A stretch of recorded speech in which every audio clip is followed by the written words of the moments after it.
You've told the story of John Skipper asking you multiple times to come to ESPN and you saying no multiple times, and him, finally saying like he wanted to create this scene in Miami and all that stuff. Do you regret, Dan, going to ESPN? This is so good. That was deft how you did that. You carved me up, carved me open. We talked about the personal upbringing stuff. And now the question that would be the newsmaker makes an appearance. Let me see here if I can I'm going to need to get into character. Forgive me if this is a little clumsy. And it's Do you have a luchador mask as well? I got to take off the headset for a second. So just give me a second. Okay. Here, okay? Here we go. So Here we go.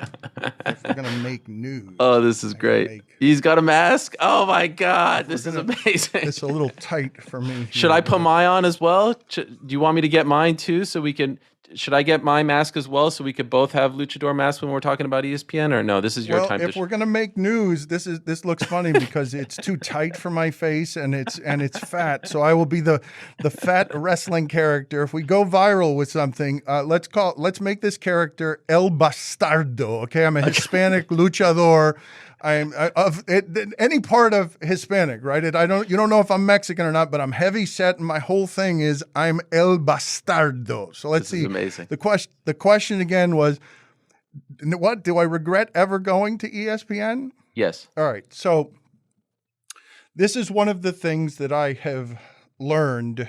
God Almighty, this is going to be a long conversation, and I don't know. Forgive me before I answer your question. How vigorous was your non-disclosure paperwork when you had to leave there about how it is that you sign the NDAs under the terms that you leave?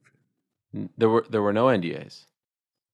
No, so you didn't have. So this wasn't. You don't, by having this conversation, you do not know that if I say the wrong thing here, you are throwing me into legal liabilities. Oh, that's not what I want. Be. But it might be worth it anyways to be to get into a big fight with ESPN as El Bastardo. But as El Bastardo, like, come on, ESPN, what do you got, ESPN? Do you want to really fight El Bastardo? Listen, I hope you appreciate the fact that we've been talking for about 30 minutes and I haven't asked you literally a specific question about ESPN. I'm not here to do that thing with you, but it obviously was a big part of your life. And so I'm just curious if looking back, you regret maybe. You look back and you say, maybe if I just would have stayed, locally, did the radio thing locally, the newspaper thing locally, maybe all this other, heartache wouldn't have affected me so much. I don't know. It just...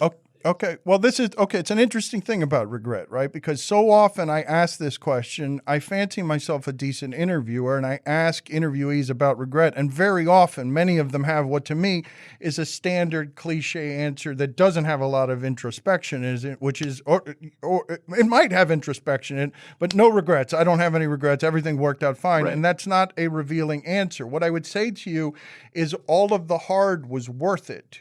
What I would say to you is that wherever it is that you find regret, which is like, I wish that this hadn't happened and this hadn't happened, it hardens into a resentment that you hold around expecting someone else to heal you on, right? Like, I got to ESPN and I imagined it being a destination playground where they had given me freedom to do all this fun and cool shit that people didn't even understand how it was on ESPN, because ESPN was kind of serious about just serious about sports coverage. Like it seems crazy to me, Ariel, the idea, you come from like wrestling and fighting background, that it wouldn't be very easy to understand. This is entertainment. Like why wouldn't you make it a little more fun? It doesn't have to be sacred. Ariel does plenty sacred and plenty silly, and it doesn't mean he can't do smart and stupid. Why wouldn't you allow, in sports, the playground, why wouldn't you allow everybody to be screwing around like this? Because it's fun to be El Bastardo in character, letting you look behind the curtains of the machine and being like, so they allowed us to exist and as an anti-establishment entity inside the establishment. They gave us the credibility of the establishment, but people who were watching us were like, oh, they're making fun of the whole thing. They're making fun. They are revealing all of these debate shows, all of this stuff. This is just silly. Look at all this. This is just television. You're allowed to have fun around all this. We were hired. I don't know if you know this story, but John Skipper's idea at ESPN was, okay, it's the worldwide leader in sports, but it's born in Bristol, and it's this beautiful sports streaming thing. How do we make it more national. Like, I know it's the worldwide leader in sports, so he puts places in New York, puts places in Los Angeles, puts Kornheiser and Wilbon in Washington, and hired us in Miami, and was trying to build a little more diverse thing, right? Mhm. Because we were representing Miami, the Hispanic thing, and he built this beautiful thing for us here that is right. You were here a couple of weeks ago. Yep. It's a beautiful stretch of land that is being, the corrupt politicians of Miami are purposely trying to raid and destroy, but we won't go down that path. The point is, he built something on the beach that was behind me. I was doing it with my dad. I can't help but be grateful for that, even if the job changed a little bit at the end and I didn't have total freedom, right? I would have preferred total freedom. I always want total freedom. I will fight for total freedom, and I didn't have total freedom at the end. So we left, but it worked out. They gave us all our shit. That's pretty rare. They gave us our audience. That's pretty rare. And I don't know how much I'm allowed to regret something that was, the best part, Ariel, it's not just that I love all of these people with whom I work. They are very much my family. We left ESPN when they let go of a family member. That's when we all left without asking a question. But also to work 10 years late in life and connect with my father in some of the places that I couldn't in childhood, as an adult in therapy, to have a relationship with his dad that is loving, forgiving, and do it on television and learn about who you are with this blessing that this man birthed for you.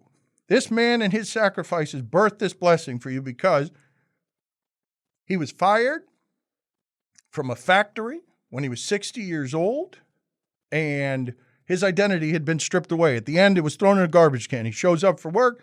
All his stuff is in the garbage can. That's it. You're too old. No announcement. That's the end of the line on professional freedom. My father's never examined his relationship with his own mother, where she rejected him, any of the story of them. He's a stoic Cuban man, comes to work one day at 60 years old. His identity is in a garbage can. Fish it out, old man, if you want to work. The son that he made an investment in, the son that he drove that 1969 Valiant with the glove compartment that would open. I mean, a piece of shit car that he was driving, that my friends at private school making fun of my dad trying to get his kid to a higher place.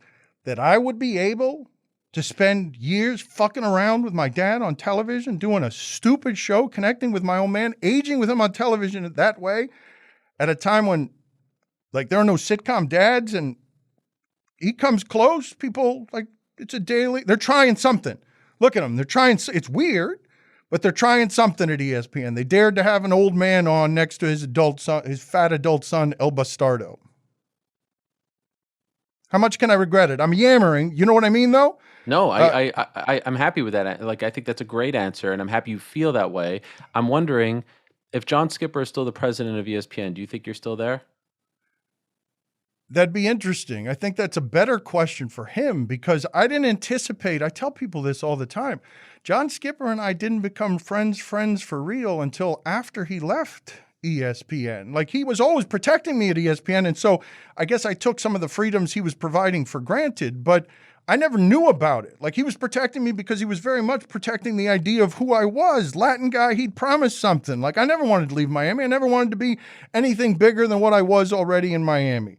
Afternoon drive host, newspaper columnist, and I could still be doing PTI. The PTI is still on the air 20 years later. I can make a career from there and be happy. He said, no, I want to build something more diverse at ESPN. I want to build something that has what he considered the preeminent American sports journalist who was Hispanic. I want him to have a show with his dad that feels like something different. And then that most diverse show at ESPN, the most diverse show at ESPN became something that is no longer on television. 2 to 3, you could catch Max Kellerman. They're trying to kill poor Max Kellerman, working him every day from 5:30 to 3 in the afternoon or 4 in the afternoon. The most diverse show at ESPN became Max Kellerman, went to the internet, and we got out of there. And the latest commercials I saw at ESPN, and you should have had commercials at ESPN, were Marty Smith going to make ESPN Southier now. We are going to make ESPN Southier. So you make your own conclusions from there. El Bastardo has spoken. I love it. It's a great mask, by the way, and I feel like El Bastardo should make more appearances on your show. Do you recall, Dan, the It's a moment? little tight, though. I'm a little worried about how much fat is leaking No. through. I mean, feel free to leaking take through it the off mask now. here. The regret. No, but I want to keep question. it on because I'm hoping that we still. I'm hoping to give you an answer that makes news somewhere. Okay. It's the goal of what we're doing for me. Well, Andrew Marchant is obviously watching right now, so I do want to say hello to him at this time. Well, can we talk about Andrew Marchant? Because Andrew Marchant, come on, Andrew, you gotta, your sources, like, they can't be so one-sided. Like, this is sport. I've been watching this for so long, Ariel. Jimmy Kimmel talks about like the cathedrals that were like these pregame shows and stuff, and how comedians didn't fit here. And in this world, there was, they were always worried about what media critic Rudy Marchsky was going to write. In sports, of all places, executives, no one ever grew up. Pat Sajak says this. No one ever grew up wanting to be a television executive. That's not how that one works. Can we please stop paying attention to what somebody is writing behind a paywall at the New York Post when the information being leaked ain't coming from one of the sides that has the truth? Amen to that. TV, media, sports media, it's a very insecure place. And I think some people like to get their egos puffed up a little bit in these outlets. And there are people who are willing to help puff up those egos. Could I ask you, Dan, do you remember the moment where you realized finally, I know there were ups and downs, especially some downs towards the end where you're like, I got to get out of here. I know my contract's not up, but like my time is done here. I know it's over and we got to start thinking of the exit strategy. What was that moment? I mean, I'm so reluctant, right? Because I wish there were one moment that I can point to, because everyone knows that, or everyone who cares about us knows that once they let go of Chris Cody, who is the son of one of my best friends in the world, and again, of a dysfunctional family that has only made it this far because, somewhere in the stickiness of what we do, people identify with, like, those are just dudes. Those are just people, or now women, I should say. They're just people who I recognize. Some of them shouldn't be there. And Chris Cody, they're authentic, and they're an authentically weird family. When you do that to me or somebody who represents the things that I do, we can't work together anymore. We got to figure out how not to work together anymore. But it can be any number of things before that, right, Ariel? Like if you're 3 days before the election, the most turbulent election of our lifetime, with Cuban Americans who nobody understands, I'm being offered a moderator with the future president of the United States among Cuban Americans with Joe Biden to just do journalism. I'm not even doing activism there. I wasn't allowed to do it. And there were like, that's where freedom was getting impinged on. And I can give you a lot of examples like that, which when you got to the company, if you'll remember, I was trying to hold your hand through some of these things where we're talking to executives about how do you snake your way through this labyrinth where there are partnerships, where there are journalist impediments. And when someone like Dana White is trying to contaminate the entire system and take journalism away from you, the company that you and I were at when we were having that conversation, you and I are no longer at that company because it became impossible to navigate all of that and represent your true journalistic, most professional identity, right? Like, I mean, I'm not saying anything you don't understand.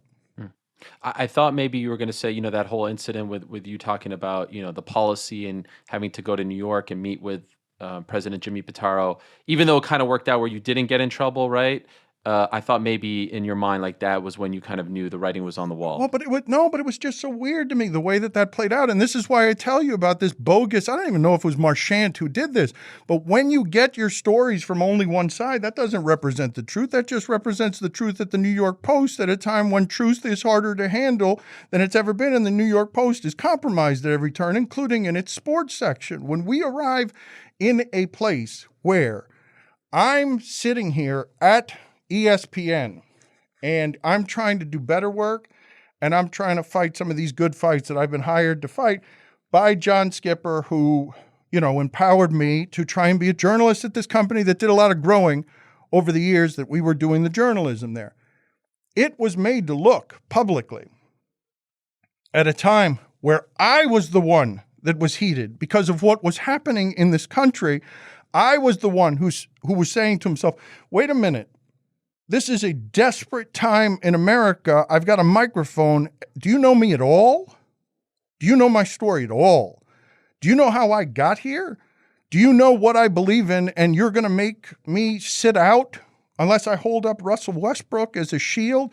Any of the conversations when we've been having, Ariel, we were at ESPN talking about race for like 10 years. I was unpopular because of how much I talked about race, and I vastly, vastly underestimated the problem in this country.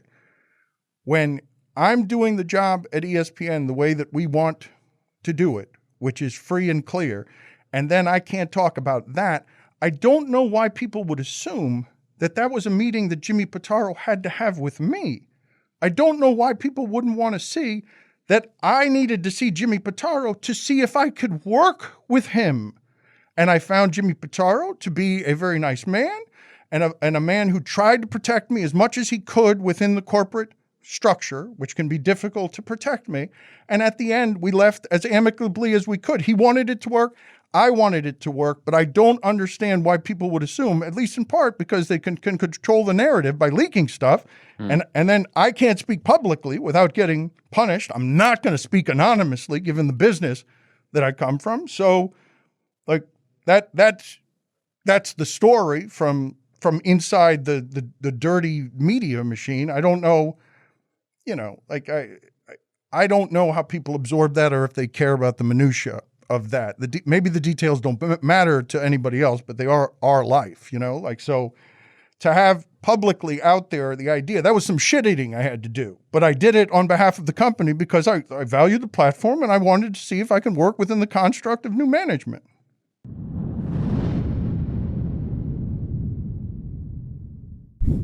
Thank you for watching this portion of the Ariel Helwani show. For the entire conversation, I do suggest you check it out. Click here.